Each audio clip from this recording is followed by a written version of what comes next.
ये ले अंकल आपकी चाय। शुक्रिया बेटा। सुनो, वहाँ जो दो लोग बैठे हैं उन्हें चाय दे देना। मैं एक काम से जा रहा हूँ, जल्दी आ जाऊंगा। कहाँ जा रहे हैं आप भाई? तुम्हें बताना जरूरी है? भाई मैंने तो वैसे ही पूछा था आपसे। ऐसे क्यों पूछा तुमने? क्या तुम्हारा जवाब दे मैं? भाई आप गुस्सा क्यों कर रहे हैं? ठीक है, ये कप यहाँ क्यों पड़ा है? उठाओ जल्दी से इसे। जी ठीक है भाई।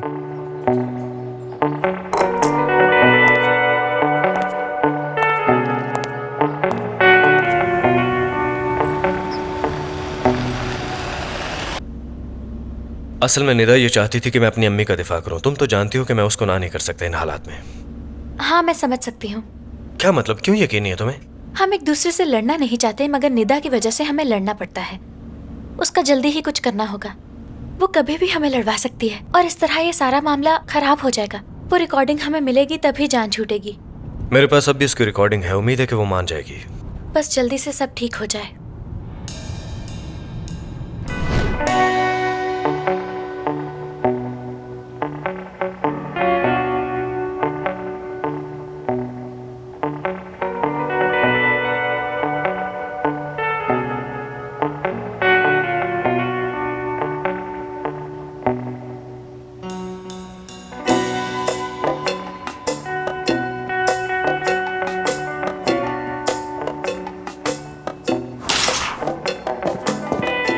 हेलो, खुश आमदीद।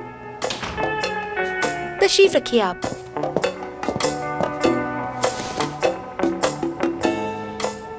क्या आप ही हैं रजा? मैं ही हूँ। तो ठीक है, अपने बारे में कुछ बताइए मुझे। मैं क्या बताऊँ अपने बारे में? अपनी जिंदगी के बारे में कुछ बताइए। किस तरह की मुश्किलात का सामना है आपको? यहाँ अपना चेकअप कराने आया हूँ मैं। यही चेकअप का तरीका है। फिर ठीक है, बताता हूँ मैं। ठीक है। वैसे मुझे उस तरह का गुस्सा बिल्कुल नहीं आता। बस मुझे जरा सी घबराहट होने लगती है और कुछ अजीब सा महसूस करने लगता हूँ मैं जब मुझे गुस्सा आता है। और जब गुस्सा आता है तो फिर मुझे अपने आप पर बिल्कुल काबू नहीं रहता। बस यही एक मुश्किल है। मेरी एक छोटी सी बेटी है और जब मैं गुस्सा होता हूँ तो वो बिल्कुल डर जाती है और फिर डर के अपनी माँ से कहने लगती है कि मुझे ये वाले बाबा बिल्कुल नहीं चाहिए और कहती है कि अब मैं आपसे बात नहीं करती, आप बुरे हैं। तो मसलन रजा साहब, अगर पिछले महीने की बात करें तो आपने गुस्से में क्या क्या किया था? आप मुझे तफसील से बताएंगे तो मेरे लिए आसानी होगी। साबरी को मारा था मैंने। साबरी हमारा मोहल्लेदार है, उसे मारा था मैंने। लेकिन उसे भी बिला वजह नहीं मारा था। दरअसल वो हमारी बदनामी कर रहा था।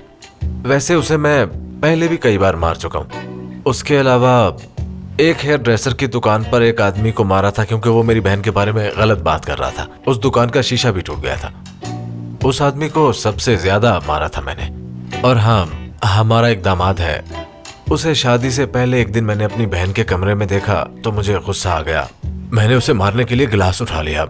वो तो शुक्र है कि मेरी बीवी ने मुझसे छीन लिया वो गिलास। वैसे तो वहाँ सभी लोग थे लेकिन मुझे सबसे ज्यादा गुस्सा आ रहा था। मुझसे ऐसी चीजें बर्दाश्त नहीं होती ना। और दामाद को भी ये सब सोचना चाहिए था ना। भला इस तरह कौन किसी के कमरे में जाता है। एक बार आयशा किसी लड़के से मिलने गई थी, उस पर भी बहुत गुस्सा किया मैंने। अब इस महीने मैंने बस इतना ही गुस्सा किया जो कि नॉर्मल है शायद। जिंदगी में आगे बढ़ने के लिए आपको अपने गुस्से पे काबू करना होगा। अब और कितना आगे बढ़ना है। अरहम है मेरा छोटा भाई, वो भी हर वक्त अजीबोगरीब हरकतें करता रहता है। तो ये सब लोग मिलकर मुझे गुस्सा दिलाते हैं।